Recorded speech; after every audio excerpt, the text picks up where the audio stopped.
कधीच नाही चुकणार तुमचे फेवरेट टीव्ही शोज झी5 सोबत, तेही एकदम फ्री। आई, बाबा चहा घे। आई, जयश्री, चहा पितेस ना? नको, मला पित्त झाल्यासारखं झालंय।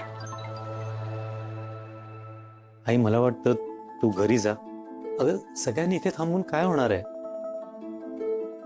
नको रे, मला चैन नाही पडणार खरी। बरोबर बोलतोय तो। जा, तू घरी जा। नाही तर तुम्ही एक काम करा ना, तुम्ही सगळेच घरी जा, मी थांबतो इकडे। नाही बाबा, तुम्ही नको। हे बघा, तुम्हाला दगदग करून नाही चालणार आहे। माझा आहे का? तुम्ही जा सगळे, मी थांबतो।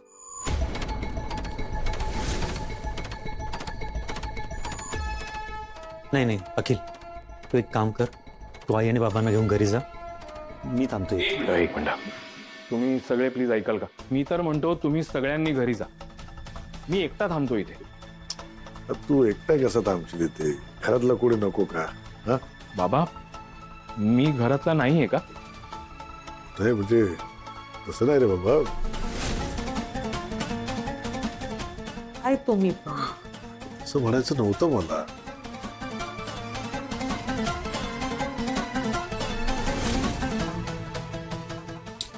बर ठीक आहे, तर थांबू दे त्याला इकडे, बस थांब रे बाबा, थांब। थँक्यू। तुम्ही सगळ्यांनी आता निघा हा, आणि भास्कर दादा सगळ्यांना सावकाश घरी घेऊन जा आणि थोड्या वेळ निवांत झोपा, सगळ्यांनी जरा आराम करा। बरं नक्की काही लागलं तर कळवशील? हो दादा, नक्की मी फोन करतो तुम्हाला। या आता तुम्ही।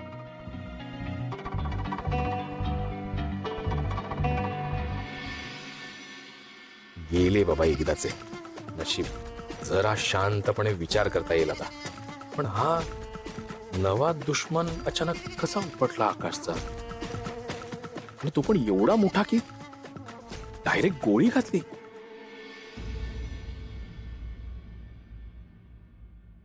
लकी एकटाच आहेस इथे? विशाखा मॅडम, तुम्ही आत्ता इथे काय करताय? अरे तनयाचा फोन आला होता, तिने सांगितलं सगळं। मला नाही राहवलं, मी आले निघून लगेच। सगळे आत्ताच गेलेत घरी। गेलेत कसले? मीच पाठवलं सगळ्यांना। कानाकडे मगातपासून नुसती काव काव काव काव रक्त यायचं बाकी होतं कान। आकाश कसा आहे रे? कोमात आहे। कधी शुद्धीवर येईल येईल की नाही येईल बरं त्यालाच माहिती। अरे देवा, म्हणजे हे प्रकरण फारच सिरियस झालंय रे। खूप सिरियस। लकी, एवढा डेडली प्लॅन करण्याच्या आधी एकदा तरी बोलायचं असतं माझ्याशी। मी कसला प्लॅन? हो मॅडम, काय काय बोलतायत? तुम्हाला कळतंय का? मी काही केलेलं नाहीये। तू खरंच काही केलं नाहीयेस? हो। कुणी केलं असेल हे सगळं? हा, मी केलंय तेच तर माहिती नाहीये ना।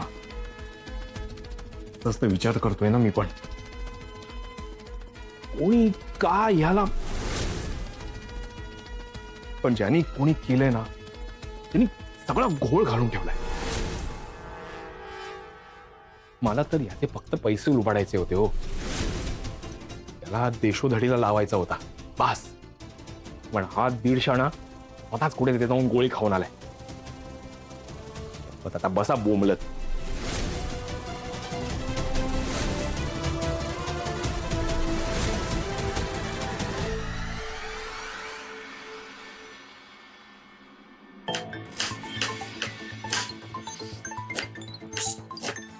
वहिनी, अचानक खूप काम पडलंय ना तुमच्यावर?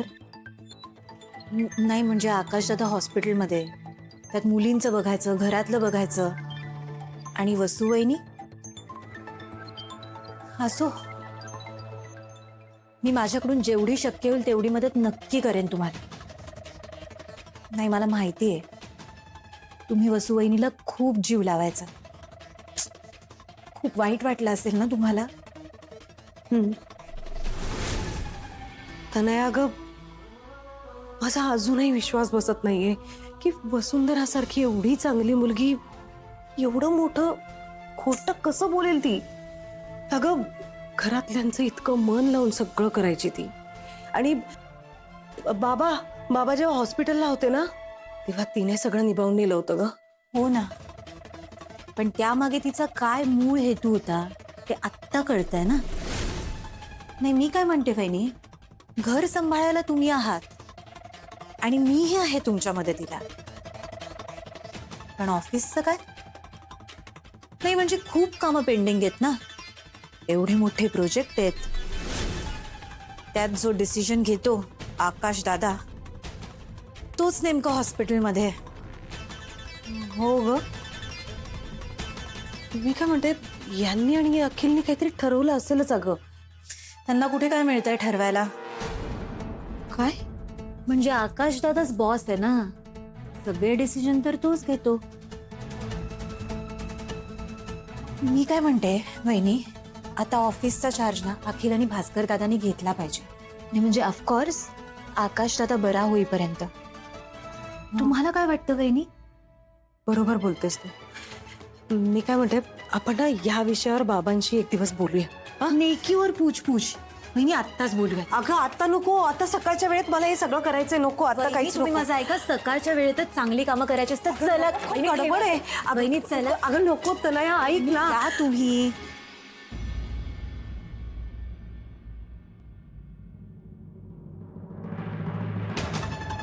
बाबा, अवनी वहिनींना काहीतरी बोलायचंय.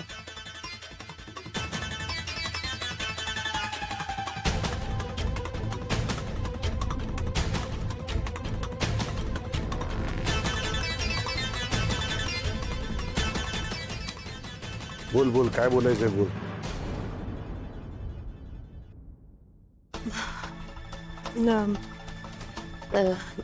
नाही म्हणजे माझ्या मनात असं आलं की ऑफिसची कामं सगळी खोळंबली आहेत ना.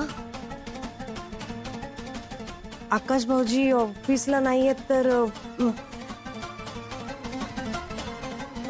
कसं करायचं तो विचार करत होते, बाकी काही नाही.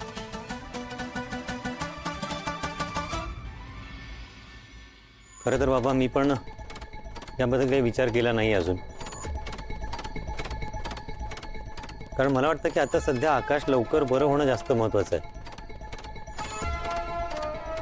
हो, कामं होत राहतील. आधी दादा शुद्धीवर आला पाहिजे. काय गरज आहे?